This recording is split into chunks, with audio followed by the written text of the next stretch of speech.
Welcome back to another episode of Before You Buy, the show where we give you some straight-up gameplay and our first impressions of the latest games releasing. Hi folks, it's Falcon, and the original Path of Exile never really needed a sequel per se. It's a massive game they've been updating consistently for 10 years. Could have been a forever game. Path of Exile 2 was originally planned as a simple expansion, but it evolved considerably during development and became an entirely different beast. Now, these are definitely first impressions. I'm still wrapping my head around everything here. This is an early access build. I will just come out and say it here right at the top. Path of Exile 2 so far, in my experience, is really good. We are talking a legit evolution of the formula. They could simply have made it mostly the same as the first game and called it a day, but they tweaked just about everything in the game just to make something that I think is almost a universal improvement over the original Path of Exile. It looks amazing too, and it runs really well on PC. It almost feels early access in name only. I didn't experience any major bugs or really any noticeable issues at any time.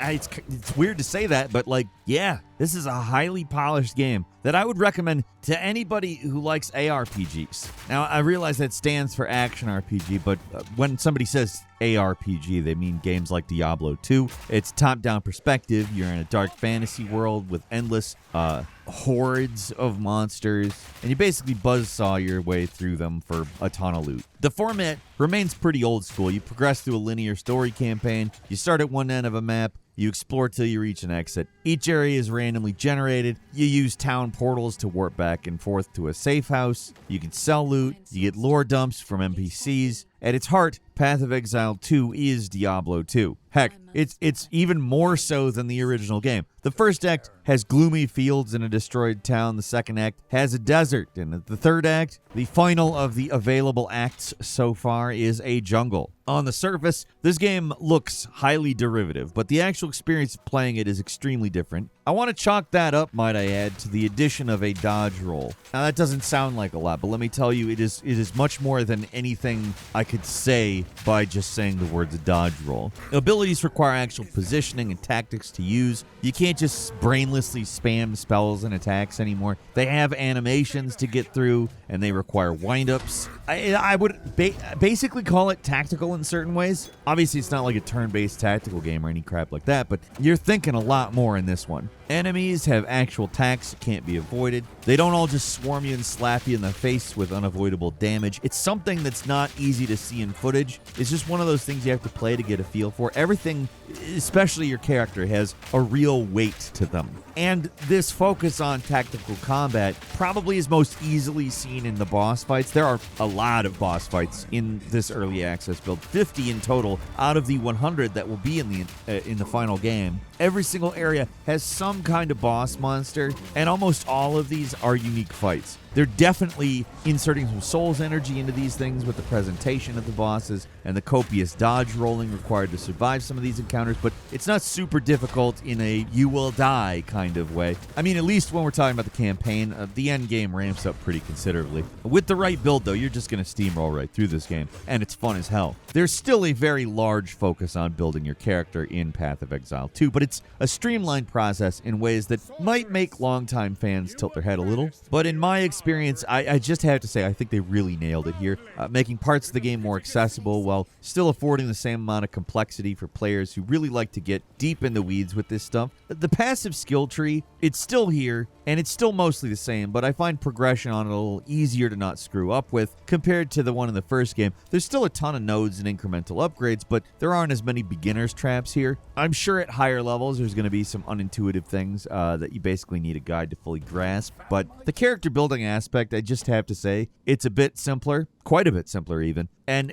with a focus on loot that, that's the deciding factor in your resistances and upgrades. On the other hand, skill gems have been completely separated from equipment and given their own game menu. We actually talked about this in another video. I think it's actually a positive change, but it is a complete change in one of the defining aspects of the original game, so I don't know if that's going to be universally agreed upon, but I really like it. Now, instead of just dropping various skill gems randomly, the game gives you these uncut shortcut skill gems, which you use to unlock whatever skill you want. Instead of being confined to the slots in your equipment, you have 9 default skill slots to choose from. So in contrast to the original game, you start getting a lot of skills you can use pretty early in the game. It's not a game where you're going to be standing in place whacking at enemies with your default attack. It's all skills all the time as long as you've got the mana for it. There is a whole lot going on with this system. From the support gems to new spirit gems, which use this new stat called spirit, obviously. And it's used on abilities like summons or powerful buffs. But I'm just going to stop there because you can easily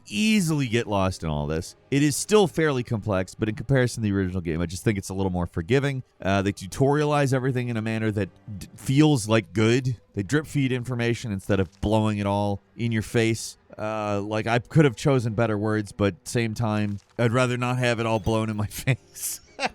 Now, it's easy to get really bogged down by talking about systems and stuff, but I also really just think it needs to be said how good Path of Exile 2 looks. Like, this game nails it with the dark fantasy setting. What's especially impressive is just how varied it all is. Every single area offers something new. And when you say dark fantasy or grim dark or grim or any of those words, you don't expect the sentence "no two locations look the same" to come up. Like, there's also always multiple new enemies, new types, every location.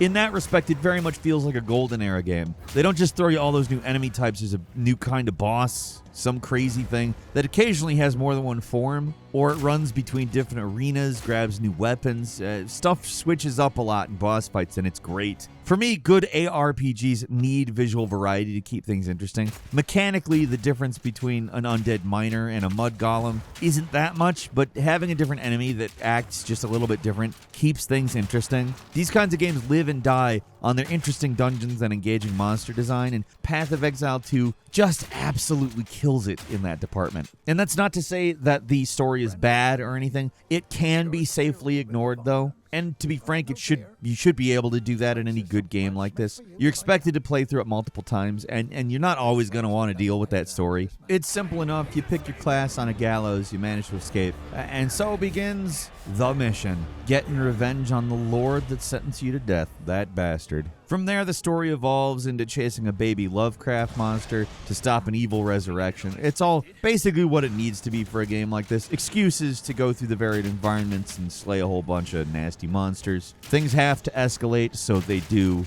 It's possible to have a great, flawless story in one of these games, but it's not really as important as it is in certain other types of games. The story has to service the gameplay, and that's exactly what it does here. In terms of classes, all the old mainstays are here, but there are some newcomers like the mercenary, who I was immediately drawn to because they used a new weapon, a crossbow. Sounds boring, but in practice, it's more like a ye old machine gun with a shotgun attachment and another slug grenade launcher. It's completely ridiculous, but this guy is so much fun to play as.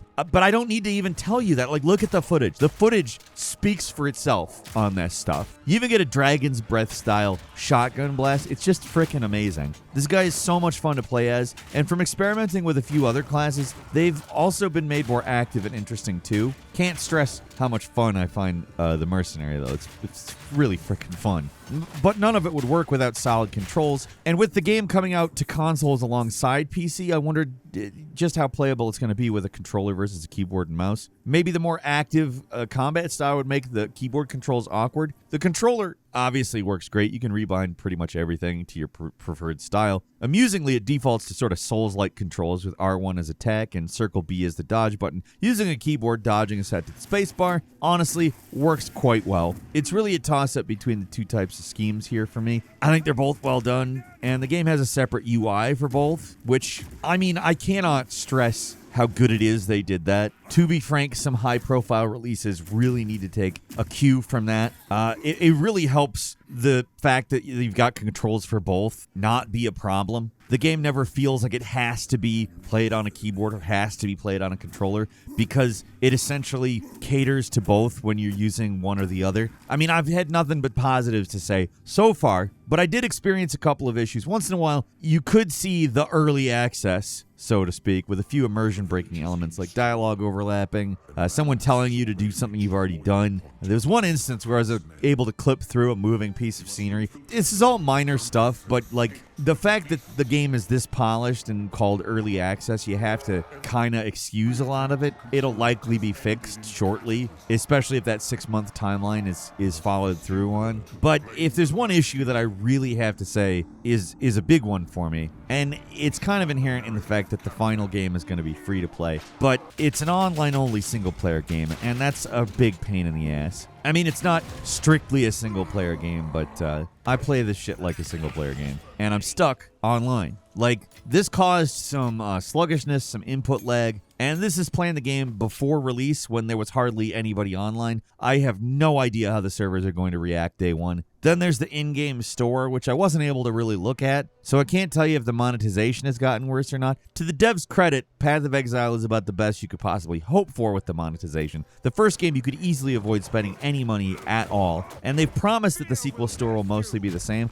It's just that I can't confirm that's the case right now. It's not like we've never had developers say one thing and do another, get it all wrong and then blame it on their mother. No, that's certainly happened many, many times. That said, these guys haven't done that to us, and we have every reason to believe that they're not going to. At the end of the day, though, it is a game that relies on a central server, so expect issues on day one and beyond. I got maybe the best possible experience with the game right now, and that may not reflect how it works when the game releases on the 6th. I really can't tell you. So other than a few minor quibbles, I just got to tell you, Path of Exile 2 is awesome. Would I prefer this was just a game that I could buy and play without the free-to-play stuff? Absolutely, but it gets a gold star for how little of that junk negatively affects this game. If you're going to make a game that is supported in this way, these guys know how to do it. I will complain about 99.9% of games that use this monetization model. This is probably the one shining example. The example maybe even that proves the rule that it's a bad business model.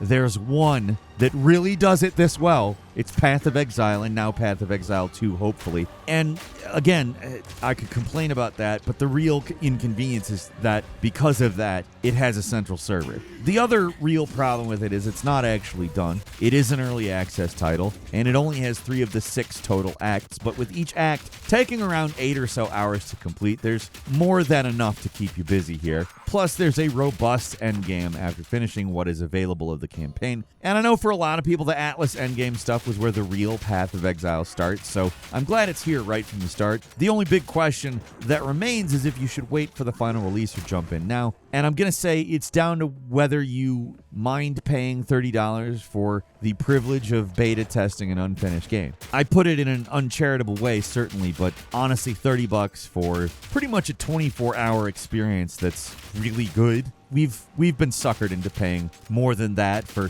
less time spent in a great game, certainly. Still, if that's not your cup of tea, free is pretty much always better than paid, at least in terms of having money and spending it. It's not always the case that the game is better. In fact, it's usually not. But, I mean, you know that this is a good game that is going to be available for free if you wait allegedly 6 months. But for $30, it barely feels like an early access game. Each act is long enough that there's enough to satisfy anyone who just has to jump in right now. There's a lot of hype, but I'm going to say I think that it lives up to it and more. I'm having a fantastic time with Path of Exile 2, but I have to beg the devs, rent out some more servers, please. We don't need a Flight Simulator 2024 situation on our hands here. Like, can we get one online game come out this year without a ton of server-oriented drama? Please. That's all for today. Leave us a comment. Let us know what you think. If you like this video, click like. If you're not subscribed, now's a great time to do so. We upload brand new videos every day of the week. Best way to see them first is, of course, a subscription, so click subscribe. Don't forget to enable notifications, and as always, we thank you very much for watching this video. I'm Falcon. You can follow me on Twitter at Falcon the Hero. We'll see you next time right here on gameranx. As you grow, sleep in ice, wake in snow, innate eye.